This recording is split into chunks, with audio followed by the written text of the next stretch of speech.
Pastrana, General Secretary Antonio, Mr. Brock, who has always been there for us Albanians, even in his important days, on these birthdays.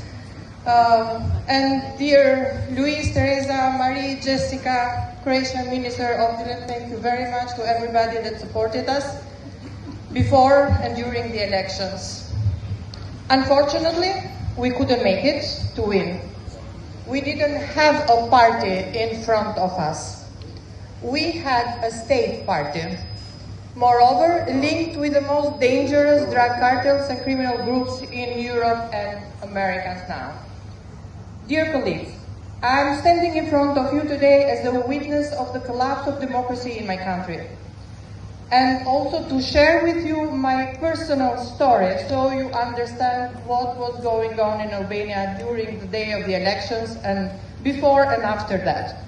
On May 11, 2025, Albania had what was called elections, but they were not free, not fair, not democratic.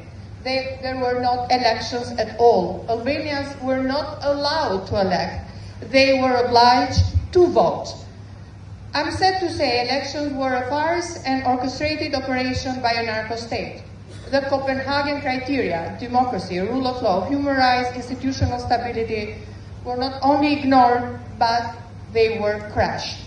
And it is listed in the resolution we are presenting, but I'm not going to go through it because you have it written. But I speak now, not just from the paper, as I speak from my own experience and that I wanted to share with you. I was assigned in Vora, a small municipality near Tirana, as a candidate and political director. Polling stations were taken over by criminals convicted for murders and drug trafficking in Albania and other European countries. Members of this criminal group were wearing fake badges and openly were threatening voters, controlling everybody who was going in and out. Armed persons coordinated with ministers and state officials. I was continuously offended, intimidated, and threatened. My family, my daughter, was also threatened. From the same people, I had reported to the special mechanism set up to prevent that violence. Sorry. No problem.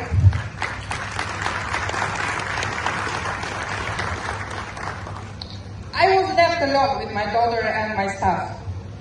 Not only they failed to protect me, special prosecutor, police, and everybody, all the institutions, but they failed to protect Albanian voters.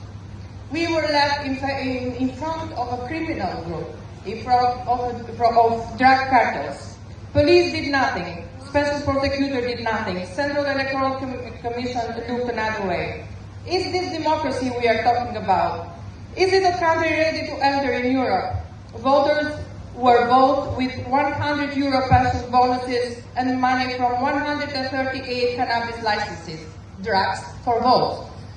500 million taxpayers' money used to illegal tenders and procurements were used to buy votes.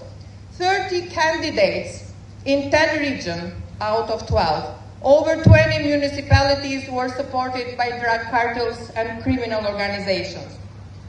Over 20 members of the new parliament will be representing drug cartels and criminal groups. They will represent those cartels and not Albanian people's will. Public servants were blackmailed through patronage network. The state, the party, and the mafia became one. And here is the painful truth. If a citizen cannot vote freely, then they have no right at all. Every other freedom becomes an illusion. That's why we must speak out, and as President and General Secretary said, the silence is not an option. If we allow a Prime Minister and the government backed by drug cartels to hijack democracy in Albania, we are opening the door to autocracy across Europe. Look at the drug routes from Latin America to European port.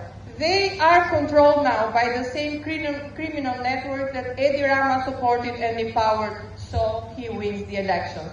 That is why I urge this assembly to support our resolution, to condemn the May 11th elections as fraudulent, to condition EU accession on democratic restoration, and most importantly, please send a CDI fact-finding mission to Albania to witness, document, and confront the truth. We are not asking for sympathy, we are asking for solidarity. Stand with us and help us bring back democracy through free and fair election organized by the new technical government. People of Albania deserve nothing than less. Thank you very much and sorry for taking time. Thank you.